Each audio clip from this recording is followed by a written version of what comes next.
वाक़े आगाही ॾींदालू breaking news आहे। भिरिया रोड थाणे ते सिविल जज छापो हयो आहे।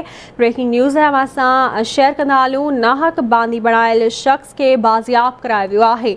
मोटरसाइकिल बंद कई वई आहे। सिविल जज भिरिया रोड अमानत अली खोसो पी शाहनवाज़ बिरोही जी दरख्वास्त ते छापो हयो। मुंहिंजो पुटु लतीफ़ बिरोही खे मोटरसाइकिल समेत भिरिया रोड पुलिस बिना जवाज़ कैद कयो आहे।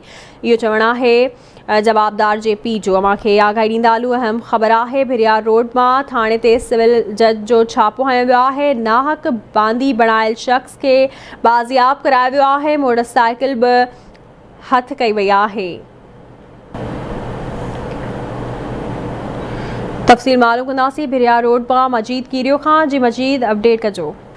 जी बिल्कुल, बिराड़ थाने ते सेशन जज नौशर अफरोज जी हुकूमत सिविल जज अमानत अली खोसे साहब छापो हणी नाहक बांदी बणायल लतीफ़ बिरोही खे समेत मोटरसाइकिल समेत आज़ाद कराए वरितो आहे। सेशन जज नौशर अफरोज वटि लतीफ़ बिरोही जे पीउ शाहनवाज़ बिरोही 451 जी दरख़्वास्त दाख़िल कई त 15 ॾींहं अॻु पुट खे बिना जवाज़ मोटरसाइकिल समेत गिरफ़्तार कयो आहे। बिराड़ पुलिस पुट जी आज़ादीअ लाइ 50,000 रुपया रिश्वत तलब करे रही आहे, अहिड़ो चवणु संदसि पीउ जो।